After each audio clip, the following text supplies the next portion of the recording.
오늘은 손을 들고 기도하라는 제목으로 말씀을 나누길 원합니다. 지금 모세가 아말렉과 전쟁을 치르고 있습니다. 여호수아는 앞에 나가서 싸우고 있고 모세는 산 꼭대기에 올라가서 하나님께 기도하고 있습니다. 이런 상황에서 모세가 손을 들고 기도하고 있습니다. 왜 손을 들고 기도하였나? 손을 들고 기도하는 것은 회개하는 기도, 참여하는 기도랍니다. 천부여 의지 없어서 손들고 옵니다 라는 말과 같이 나의 잘못, 나의 죄를 하나님께 회개하는 겁니다. 그런가 하면 두 손을 드는 것은 항복입니다. 자기를 포기합니다. 나는 무기가 없다는 걸 상대방에게 보여줍니다. 그래서 순종하는 것을 의미합니다. 시편 28편 2절 보면 내가 주의 지성소를 향하여 나의 손을 들고 주께 부르짖을 때 나의 기도를 들으소서.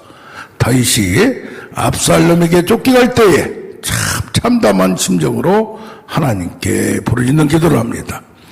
시편 143편 6절에는 주를 향하여 손을 펴고 내 영혼이 마른 땅같이 주를 간절히 하나님을 사모하는 겁니다. 열왕기상 8장 54절에는 솔로몬이 성전 봉헌식을 할 때 무릎 꿇고 손을 펴서 하늘을 향하여 이 성전을 짓기 위하여 우리 아버지가 평생 수고하여 준비한 이것을 제가 이루었나이다 하고 기도합니다. 그런가 하면 에스라서 9장 5절에 에스라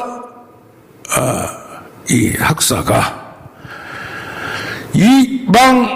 이방인들과 오랫동안 통혼해서 이제는 이방 자식의 피를 섞은 그런 상황에서 회개하며 모든 사람들 죽게 와서 회개할 때 무릎을 꿇고 손을 들고 기도하라고 하였습니다. 그래서 손을 들고 기도하는 것은 천부의 의지 없어서 손 들고 옵니다. 그런가 하면 항복하고 자복하고 포기하고 나아갑니다. 마지막에는 순종의 자세를 보이는 겁니다. 그래서 욥기 1장 21절에 욥은 내가 빈손으로 왔다고 빈손으로 인생은 간다 돌아간다라고 고백합니다.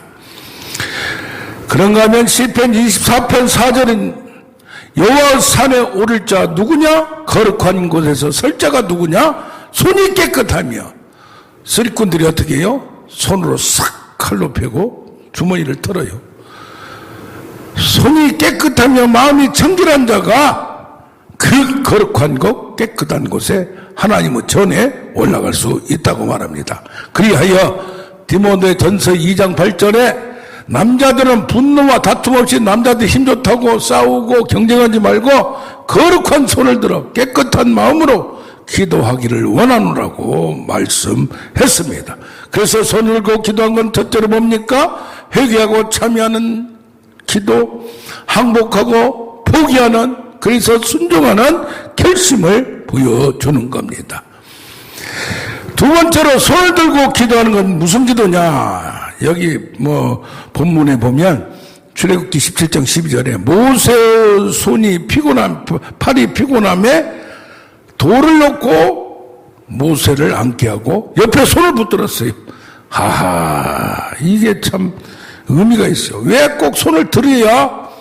지금 산 꼭대기에 올라가 있어요. 산 꼭대기에. 손을 왜 그러냐? 모세가 손을 들면 이스라엘이 이기고 손을 내리면 아말렉이 이기는 거예요. 이 모세는 손을 들고 기도를 많이 했어요. 10가지 재앙을 내릴 때도 7가지 재앙, 우박, 8번째 메뚜기, 9번째 흑암, 이런 재앙을 내릴 때는 하나님이 말씀, 손을 들고 하늘을 향하여 기도하라. 이 재앙을 없애게 할 때도 손을 들고 기도하니까 이 재앙들이 없어졌어요. 7, 8, 9. 그런가 하면 홍해 앞에서 이 백성들이 원망할 때 모세가 하나님께 기도합니다. 그러니까 하나님께서 너는 가만히 있어. 내가 너희를 구원하는 걸 보라 라고 말씀하며 내일 너는 지팡이를 들고 손을 내밀어 어디를 향하여? 바다를 향하여 내밀어 기도하라고 얘기합니다. 선포하라고 얘기를 합니다. 그래서 모세는 손을 많이 사용했어요. 역시 기도를 금식을 80일을 한 거죠. 그렇게 기도하는 기도에 누구보다도 인간들이 중에서 모세와 같이 하나님을 잘 아고 경험한 자도 없습니다. 왜 손을 들고 기도하였나? 자, 겟세마네 동산에서 이 제자들에게 기도하자 했는데 3번이나 가서 또 깨우고 가서 깨우고 그랬어요. 그러면서 왜 육신이 피곤하여 잠시도 깨어 있을 수 없더냐? 이게 뭡니까? 손을 들고 기도하면 아무래도 힘이 들죠. 왜 근데 손을 들고 기도해? 힘드니까 내려서 기도하면 되는데. 근데 현실은 손을 들면 이기고 손을 내리면 지니까, 어떻게 패배를 하니까, 손을, 모세를 앉게 하고 돌가지 앉게 하고 양쪽에서 이 손을 들었다는 얘기예요. 참, 이게, 모세가 여호수아에게 명령합니다. 나는 하나님의 지팡이를 잡고 산 꼭대기에 서리라. 하나님의 지팡이는 뭐요? 모세가 가졌던 지팡이 40년 동안 양을 치며 힘들 때 짚고 가며 또 짐승들이 달려올 때 그걸로 내치며 이런 지팡이요. 생존의 지팡이요. 이거 없이는 살아갈 수가 없어요. 다스리면서 양을 통솔할 수가 없어요. 그런데 이 지팡이를 던져라 이 말이에요. 던졌는데 그게 뱀이 되고 또 꼬리를 잡으니까 지팡이가 되는 거예요. 그런데 나중에 좀 지나면 뭐가 돼요? 모세가 하나님의 지팡이를 잡았더라. 참, 이게 이제 지팡이가 내가 살았던 모든 걸 포기하고 순종하고 내려놓으면 뭐가 돼요? 나의 무기가 되는 거예요. 하나님의 능력이 되는 거예요. 나의 기질과 속성을 사용하여 하나님은 놀라운 일을 하심을 봅니다. 그래서 그 기질대로 유익한 대로 능력과 은사도 주는 거예요. 자, 그런데 뭐요? 하나님의 지팡이를 능력을 잡았어요. 지팡이를. 그래서 산 꼭대기에 올라가. 꼭대기. 뭐요? 다윗이 만군의 여호와의 이름으로 하나님의 능력을 믿고 나갔듯이 하나님의 지팡이를 잡았어요. 근데 왜 산 꼭대기에 올라가냐 이 말이요. 산 꼭대기에. 참, 산 꼭대기는 더 높이 더 깊은 곳에 금을 던져라 그런 말하고 연결될 수 있어요. 시내산에서도 저력기 19장 20절을 보면 시내산 꼭대기에서 하나님이 강림하셔서 꼭대기 백성들은 저 밑에 있고 그 중간에는 방백들 장로들이 있고 그래서 거기에 꼭대기로 누구를 부르니라? 모세를 부르고 명령을 했어요. 계시를 주었어요. 왜 꼭대기에 꼭 오라고 하시냐 이 말이요. 그리고 출애굽기 34장 2절을 보면 이제 백성들이 십계명을 처음에 받아올 때 뭘 만들었어요? 모세가 없으니까 금송아지를 만들었어요. 금으로. 우상을 숭배한 거예요. 하나님을 오래 믿었고 제험을 했어도. 그러니까 다시 어디로 올라가? 시내산 꼭대기로 산 꼭대기에 올라가서 두 번째 돌판을 십계명의 돌판을 받습니다. 참, 왜 산 꼭대기로 올라가야 되냐 이 말이에요. 모세도. 열왕기상 18장 42절에 엘리야가 850명의 선지자들 다 물리치고 하늘에서 불을 내렸어요. 그리고 아합에게 승리를 선포합니다. 먼저 우상을 철폐하고 우상 숭배자들 지도자들 다 없애고 칼로 죽이고 아합에게 비가 내립니다. 하나님 말씀 18장 1절에 들었던 내가 지면에 비가 내리라 그 언약이 성취될 때가 왔다 이 말이요. 그래서 어디로 올라가? 비가 내리게 하는데도 갈멜산 꼭대기로 올라가서 하나님께 기도드린 걸 나타납니다. 자, 이게 뭡니까? 꼭대기로 올라가는 누구요? 하나님과 최고 가까이 갈 수 있는 데까지 가는 거예요. 아니 거기까지 갈 필요도 뭐가 있냐 이 말이요. 마산에 가면 그 산이 있어요. 거기에 주기철 목사님이 항상 꼭대기에 올라가서 기도했대요. 삼각산의 꼭대기, 칠보산의 꼭대기, 청계산의 꼭대기, 어디의 꼭대기, 각 곳곳마다 꼭대기에 올라가서 그 만이산 꼭대기까지 올라가다 보니까 얼마나 힘들은지 몰랐어요. 자, 왜 꼭대기에 올라가냐 이거야. 하나님과 더 가까이 올라가는 인간의 의지를 보여주는 거예요. 우리는 하나님과 가까이 더 나아가서 인간이 할 수 있는 모든 것을 다 쏟아내는 거예요. 최선을 다하는 거예요. 그러면서 뭐요? 손을 들고 손을 내리고 오면 편한, 누워서 하면 그렇다고 뭐 꼭 손 들고 항상 기도하라는 얘기는 아니에요. 그러나 지금 죽고 사냐 문제 이 싸움에서 저기는 지금 피를 흘리고 죽고 가고 있는데 여기서는 가만히 자빠져서 누워서 엎어져서 기도할 때가 아니라 이 말이야. 나도 저 군인들이 싸운 것에 동참하여 피를 흘리는 심정으로 아프더라도 힘들더라도 올려서 전심을 다하여 인간 한계를 돌파하고 육체의 한계를 돌파하고 그걸 참아가며 올라가는, 그러면 뭐요? 하나님이 붙들어 주신다 이 말이에요. 하나님이 붙들어 주기 전에 인간이다 보니까 누가? 아론과 훌이 옆에서 이걸 붙들었어. 할렐루야. 그래서 기도하는 것도 두 사람이 함께 할 때, 두세 사람이 함께 할 때 내가 거기에 너희와 함께 했다 이거예요. 혼자 있는 것보다 두 사람이, 세 사람이 있을 때 합심 기도가 얼마나 중요한지 몰라요. 그래서 기도가 서로 이게 어느 정도 때리고 받고 때리고 이게 서로 주고받고는 그런 기도할 사람만 있으면 기도가 폭발돼요. 혼자 하는 것보다. 근데 한쪽에서는 폭발하는데 한쪽에서는 잠이나 자고 있고 침이나 흘리고 있으면 참 난감한 거예요. 그 차원을 뛰어넘어야 될 줄도 믿습니다. 그런데 지금 누구하고 싸웠느냐? 아말렉과 싸웠어. 아말렉은 어떤 사람들이요? 신명기 25장 17절 18절을 보면 이스라엘 백성들이 피곤할 때에 그 뒤에 떨어진 약한 자들을 뒤에서 쳐서 죽였어요. 그 하나님을 두려워하지 않았어요. 그래서 너희는 아말렉에 대한 기억을 지워버리라, 잊지 말라.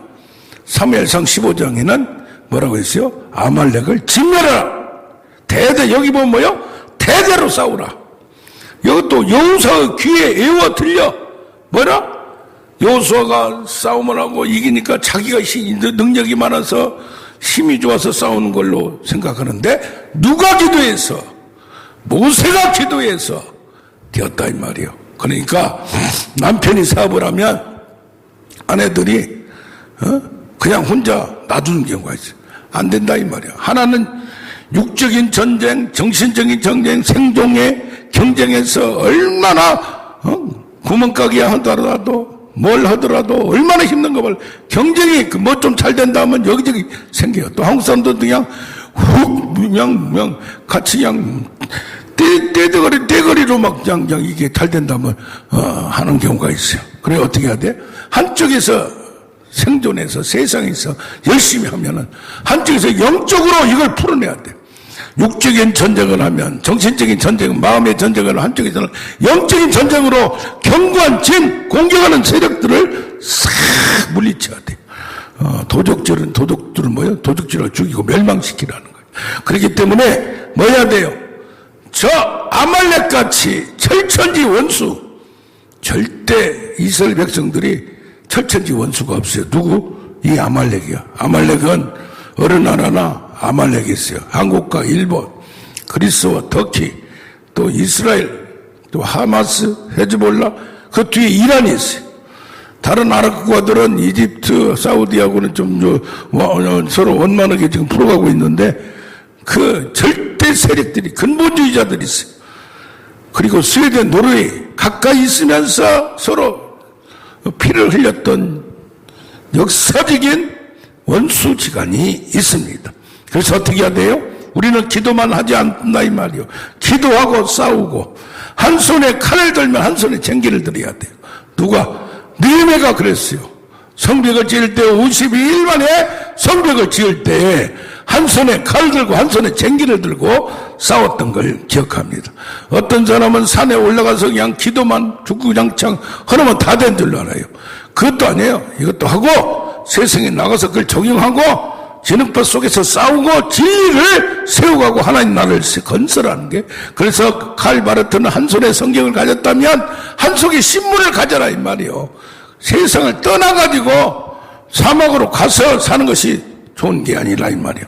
그래서 특별히 너희 아론은 형이요, 모세의 형이요. 그런가 하면 훌은 매형이요, 매형. 미리암의 남편이고, 또 다른 성경을 보면 장로들 70인 장로 중에 선임 장로요. 선임 장로가 어느 교회나 있어요. 이는 장로, 수석 장로 얼마나 중요한지 몰라요. 그 수석 장로가 다 교회 하나를 세우고, 어떤 경우는 수석 장로가 좌지우지하는 경우가 있어요. 그러면 안 된다 이 말이요. 이 아말렉은 에서의 후예들인데 짐승같이 그냥 뜯어먹으려고 하고 죽이려고 하고 자기한테 먹잇거리만 있으면 가만두지 않아요. 그래서 뭐요? 마귀를 대적하라. 할렐루야. 그래서 우리는 뭐요? 전심으로 기도해야 돼요. 마음을 다하여, 뜻을 다하여, 힘을 다하여, 목숨을 다하여 하나님을 사랑하라. 할렐루야. 기도하는데도 가만히 있어 기도하는 것보다 손을 들고 기도하고 서서 기도하고 무릎을 꿇고 기도하고, 저도 젊었을 때는 무릎 꿇고 그냥 시간이 제한이 없었어요. 공의가 100이고 무릎 꿇고 아프지도 않고. 그런데 이제 의자에서 많이 하다 보니까 무릎 꿇고 기도하기가 힘들어요. 그리고 어떤 때는 누워서 기도하기도 해요. 자유롭게 이제는 상시 기도를 해요. 다른 사람 얘기하면서도 기도를 해요. 다른 사람 생각하면서도 기도를 해요. 이런 기도의 수준을 이제는 항상 어디 골방에 들어가서 산에 가서 기도하는 게 아니라 이런 훈련을 쫙 하다 보면 소리도 기도하고, 들끓는 기도가 소리 질렀을 때나 안 들릴 때나 목에서 나온 소리가 아니에요. 저 뱃속 깊은 단전 깊은 곳에서 끓어오르는 샘이 터쳐나오듯이, 폭포수가 터쳐나오듯이, 화산불이 터쳐나오듯이, 불꽃불이 끌어올리듯이, 용광로가 그냥 팔팔 끌어올리듯이, 이런 기도가 어떤 때 정말 전심으로 기도하지 않으면 안 될 때, 원통하고 한나같이 분통하고 화딱지나고 정말 미치고 환장하고 하나님이 아니면 안 되고, 그럴 때에 오직 인간의 한계를 뛰어넘는 것을 믿어지는 것은 아무나 되지 않아요. 그때는 온몸을 몰입해서 정신을 다하여 전심하여 죽고 사는 문제, 홍해 앞에서 갈멜산에서 정말 죽고 사는 문제, 지금 아말렉과 싸움에서 죽으면 이제는 초입이에요, 초입. 지금 시작 단계인데 아말렉이 한테 전쟁에서 실패하면, 전쟁에서 다 쓸어버리면 이제는 광야에 들어갈 필요도 없는 거예요. 그거 다 죽어버린 거예요. 처음부터 강력한 아말렉이 지금 상대하고 있는 거예요. 사탄 마귀 귀신 사마귀는 때를 놓치지 않아요. 때만 되면 약한 걸 보이게 하면, 틈을 보이면 그걸 비집고 들어와서 우리를 넘어뜨리고 자빠지게 하고 엎어지게 하려고 만드는 거예요. 그래서 우리는 안 돼요? 우리도 힘을 다하여, 한계를, 인간이 할 수 있는 모든 것을 정신을 다하여, 마음을 다하여, 힘을 다하여, 목숨을 다하여 싸우는 우리가 되길 원합니다. 그래서 첫 번째 손 들고 기도하는 것을 회개기도, 항복기도가 되면, 그 다음에는 전심으로 인간의 힘을 떠나는, 어떤 사람은 그래요. 자기는 빈둥빈둥 하면서 은혜를 오용하는 거예요. 어떤 데는 또 이게 전심의 기도만, 내가 열심히 하니까, 내가 금식하니까, 내가 절야하니까, 내가 기도 많이 하니까 됐다고 하는 것도 교만이에요. 그런데 너무 은혜만 믿고 하나님만 의지하면서 기도를 안 해. 그런 것도 잘못된 거예요. 이게 아다르고 오다르듯이 양쪽의 균형을 잘 타면서 나가는 우리가 되길 원합니다. 먹잇거리가 되면 안 돼요. 공적이 표적이 되면 안 돼요. 세 번째는 손들고 기도하는 것은 안수의 의미가 있어요. 안수는 뭡니까? 구약에서 제사를 드릴 때 자기가 내 죄를 고백하기에 1년 된 흠없는 소나 양이나 염소를 가지고 와요. 이것을 놓고 자기가 거기다 안수래 머리다 손을 얹어. 이건 뭡니까? 나의 더러운 거 알고 지은 죄 모르고 지은 죄 나의 모든 것을 이 양에게 넘기라. 전가 그런가 하면 양이 깨끗하고 흠없는 것이 나한테 오는 거예요. 이 양이 누구요? 보라 세상 죄를 지고는 하나님의 어린 양이로다. 세례 요한이 우리 예수 그리스도를 보고 말씀했듯이 유월절 양이 누구요? 어린 양이에요. 그러면 이 어린 양이 예수에게 나의 죽음이 넘어가요. 나의 죄악이 넘어가요. 그런가 하면 예수 그리스도의 공로 나한테 넘어와요. 그런가 하면 뭐요? 그 생명이 넘어와요. 주고받고 마르틴 루터는 이걸 교환이라고 얘기했어요. 그래서 뭐가 됩니까? 이 안수는 전가도 있고 전이가 있어요. 예수님의 능력이 나한테 오는 거예요. 혈중 여인과 같이. 그렇기 때문에 12년 동안 피를 흘리고 도저히 인간 힘으로 고칠 수 없는 거. 이 혈류증 여인은 뭐요? 예수님이 손을 대면 다 낫고 고침을 받으니까. 그래서 많은 사람들이 예수님 몸을 가서 만졌다고 했어요.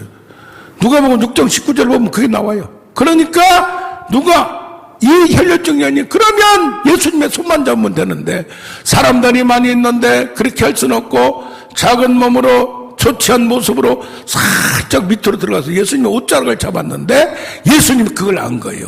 어떻게 알아요? 몸에서 능력이 나갔습니다.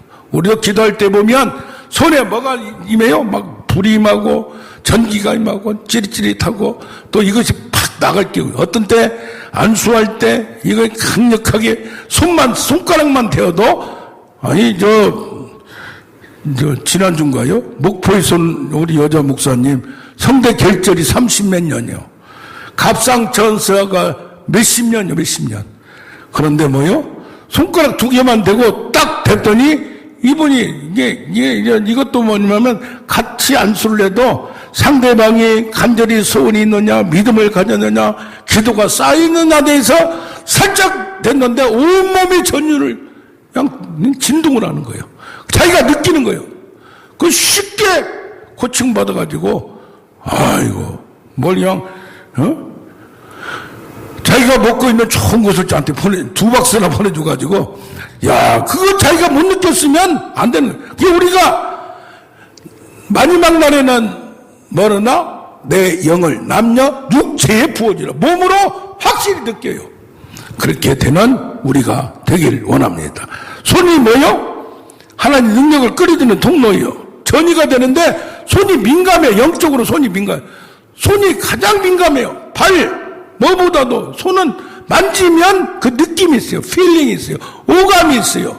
감각이 있어요. 영적 감각이 있듯이 손은 육감이 있다 이 말이에요. 그래서 어떤 경우에는 본인보다도 제가 손대고 기도할 때 지금 낫고 있다, 치료가 되고 있다, 다 나았다. 그 제가 먼저 아는 경우도 있습니다. 그래서 뭐요?